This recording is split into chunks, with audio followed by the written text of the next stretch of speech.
बिस्मिल्लाहिर्रहमानिर्रहीम। अब हम कुछ अपने ऐसे पैरामीटर्स देखेंगे जिनको हम थोड़ा डेप्थ में थोड़ा डिटेल में देखेंगे रिलेटेड टू हमारी क्रोमेटोग्राफिक टेक्निक्स जैसे कि HPLC, GC वगैरह में ये बहुत काम आते हैं और ये बहुत ज़रूरी पैरामीटर्स हैं जिनका जानना हमें बहुत ज़रूरी है अगर हम प्रॉपरली GC या HPLC को एनालाइज करना चाहते हैं, उसकी क्रोमेटोग्राम पढ़ना चाहते हैं, उसको प्रॉपरली रन करना चाहते हैं और उसकी ट्रबल शूटिंग तक जाना चाहते हैं, तो डेफिनेटली हमें इन सब पैरामीटर्स को जानना बहुत ज़रूरी है।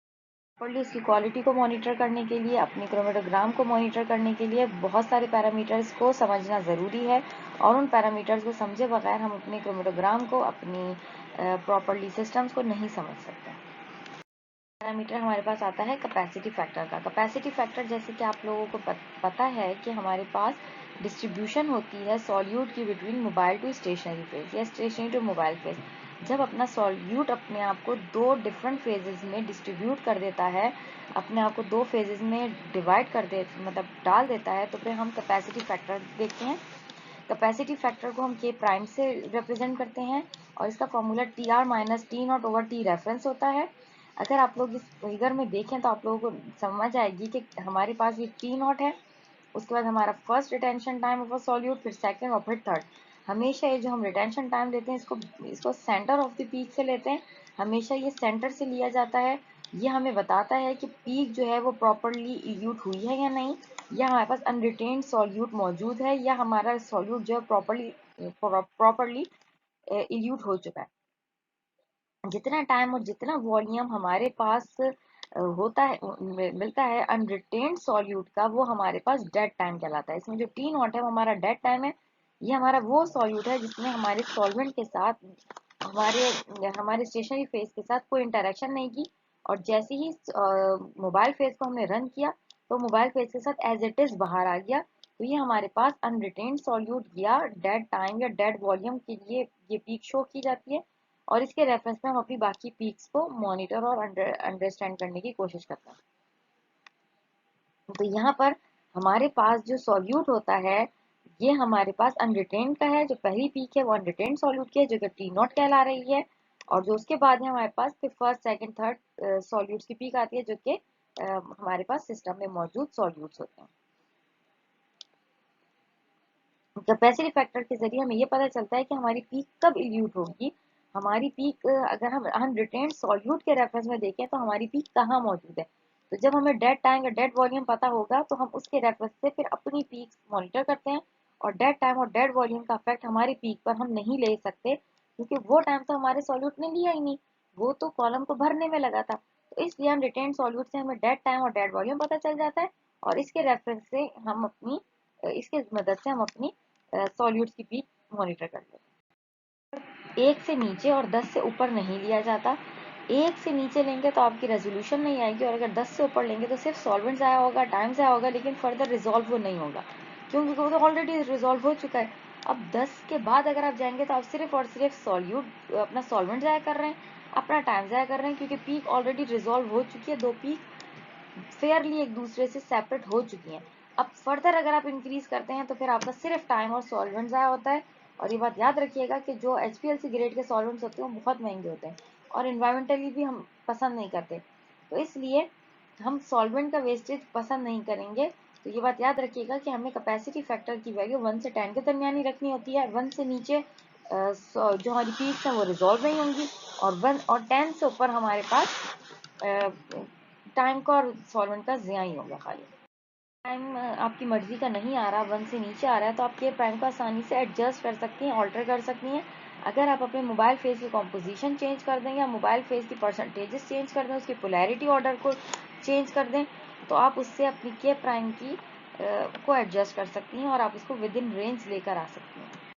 टेंशन को हम सेपरेशन फैक्टर भी कहते हैं। जैसे नाम ही से पता चल रहा है कि ये हमारे पास दो एडजेसेंट पीक से दरमियान हमें मतलब ये जो हमारी वैल्यूज होती हैं ये हमारी रिलेटिव सेपरेशन दो एडजेसेंट पीक से दरमियान बता रही होती है। इसको हम अल्फा से रिप्रेजेंट करते हैं, जिसको TR2 minus T naught over T reference minus T naught. ये हमारे पास retention factor of a solute minus retention factor of मतलब dead time divide by retention factor of a reference minus dead volume या dead time.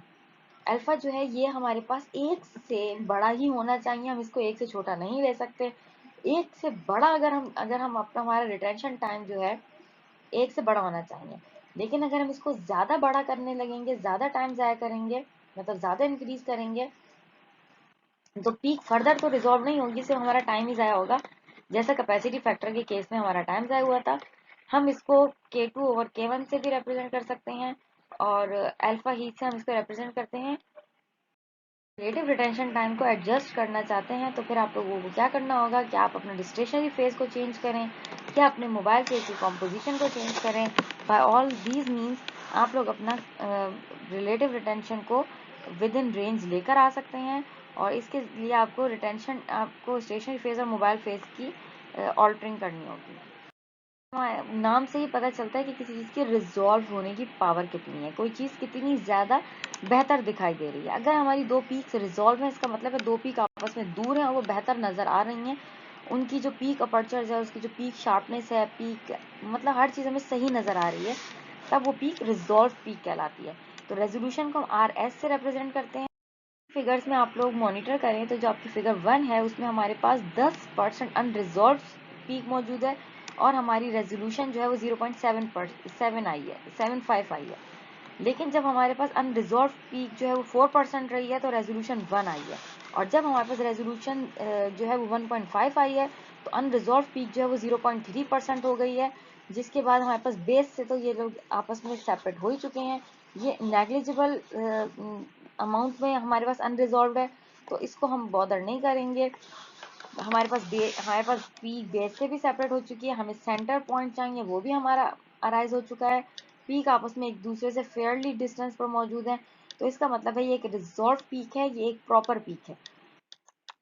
लेकिन जो आप लोग 1 और 2 ग्राफ में देख रही हैं वो आपके पास रिजॉल्व पीक नहीं है, क्योंकि वहां पर हमारे पास ओवरलैपिंग आ रही है।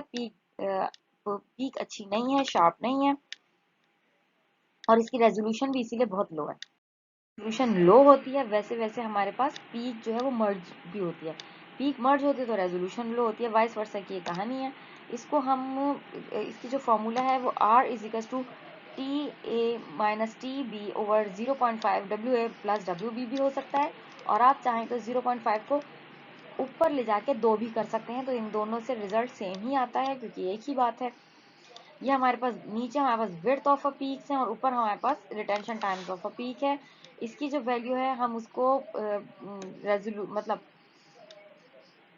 इसकी जो वैल्यू है ये हमारी रेजोल्यूशन की क्वालिटी को बता रही होती है। अगर ये R की जो वैल्यू आती है हमारी रेजोल्यूशन की क्वालिटी बता रही होती है, जैसे पीछे वो 0.75 थी तो रेजोल्यूशन बहुत पुअर थी। जो भी रेजोल्यूशन वैल्यू हमारे पास एक से कम होती है उसके अंदर 10 से ज्यादा परसेंट अनरिजॉल्व या ओवरलैपिंग मौजूद होती है, अनरिजॉल्व पीक मौजूद होती है। R अगर 1 होता है तो हमारे पास नियर टू 1 मीन्स होता है कि 4% ओवरलैपिंग है, और अगर R1 से बढ़ जाता है तो फिर हमारे पास ओवरलैपिंग कम हो जाती है और पीक जो है वो ज्यादा बेहतर रिजॉल्व हो जाती है और ज्यादा बेहतर हो जाती है। कोई सॉल्यूट कॉलम से पास हो रहा होता है तो वो डेफिनेटली कॉलम में जब गुजर रहा होता है तो सॉल्यूट ब्रॉड होने लगता है, अपने आप को चौड़ा करने लगता है। ये डिपेंड कर रहा होता है कॉलम की पैकिंग पर, कॉलम के पार्टिकल साइज पर और कॉलम की मॉर्फोलॉजी पर। तो अगर हमारे पास ज़्यादा अच्छा नहीं है तो हमारे पास पीक ब्रॉडनिंग आती है। इसके अलावा हमारे पास शोल्डर पीक भी आ सकती है और पीक स्प्लिटिंग भी ऑब्जर्व की जाती है इन केसेस में जब हमारे पास स्टेशनरी फेज में कुछ इस तरह के मसाइल हों। तो हमारी पीक जो है वो जितनी ज़्यादा ब्रॉड होती है उतना ही मसला होता है, ये बात याद रखिएगा। पीक ब्रॉडनिंग के मुख्तलिफ रीजंस हैं, लेकिन हमारे पास पीक चलते चलते जब ब्रॉड होने लगती है तो फिर हमारे पास वो इल्यूजन में भी अगर ब्रॉड होती है तो ब्रॉड पीक इतनी पसंद नहीं की जाती। पीक जितनी शार्प होती है उतनी बेहतरीन होती है, और शोल्डर और स्प्लिटिंग हो तो पीक बिल्कुल भी अच्छी नहीं कंसिडर की जाती। तो ये सब हमारे पास अपने स्टेशनरी फेज के डिफरेंट उसकी वजह से हमें मिल सकते हैं। सॉल्यूट कंपोनेंट जो है वो जब नीचे आ रहा होता है तो वो ब्रॉड होने लगता है, स्प्रेड होने लगता है, जिसकी वजह से हमारे पास पीक ब्रॉडनिंग के फिनोमेना अराइज और अकर होता है। इंपॉर्टेंट पॉइंट है वो है थ्योरेटिकल प्लेट का। थ्योरेटिकल प्लेट जो है वो एक इमेजिनरी प्लेट होती है, ये एक्चुअल में कोई प्लेट नहीं होती। यहाँ हमारे पास जितनी दफ़ा नंबर ऑफ इक्विलिब्रिया एस्टैब्लिश होते हैं between stationary to mobile phase वो हमारे पास थ्योरेटिकल प्लेट कहलाती है। जैसे कि आप लोगों को काउंटर करंट एक्सट्रैक्शन की लेक्चर में मैंने बताया था कि जो काउंटर करंट एक्सट्रैक्शन है उसी के ज़रिए हमारे पास मॉडर्न क्रोमेटोग्राफी की बुनियाद रखी गई थी। क्योंकि काउंटर करंट एक्सट्रैक्शन में जिस तरह हम अपना सॉल्वेंट बार बार फेज 1 फेज 2 बदलते हैं, तो इसका मतलब होता है कि हम उतने ही स्टेशनरी मोबाइल फेज बदल रहे हैं, तो उतनी ही ज़्यादा इक्विलिब्रियम एस्टैब्लिश होते हैं, और जितनी ज़्यादा इक्विलिब्रियम एस्टैब्लिश होते हैं हमारे पास सेपरेशन उतनी ही बेहतर होती है, हमारे पास रेजोल्यूशन उतनी ही बेहतरीन आती है। तो थ्योरेटिकल प्लेट एक इमेजिनरी प्लेट होती है, जिसका मतलब ये होता है कि हमारा सॉल्यूट जितनी दफ़ा अपने आप को stationary to mobile phase distribute करेगा, उतने ज़्यादा इक्विलिब्रियम बनेगा और उतने ज़्यादा थ्योरेटिकल प्लेट माने जाते हैं।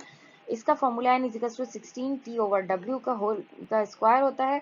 अगर आप चाहें तो 16 की जगह 4 ब्रैकेट के अंदर लगा लें, तो 4 का स्क्वायर भी 16 ही बनता है, तो बात सेम ही रहती है, मुख्तलिफ बुक्स में मुख्तलिफ तरीके से इसको रिप्रेजेंट किया गया है।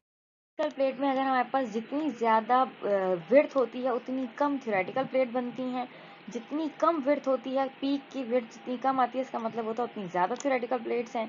पीक विड्थ इंक्रीज होती है तो सेपरेशन डिक्रीज हो जाती है। जितने ज़्यादा एन बढ़ता है, कॉलम की परफॉर्मेंस, कॉलम की एफिशिएंसी बढ़ जाती है और हमारे पास उतनी बेहतरीन रिजल्ट्स आते हैं। कॉलम की परफॉर्मेंस जो है वो डायरेक्टली प्रोपोर्शनल होती है थ्योरेटिकल प्लेट से।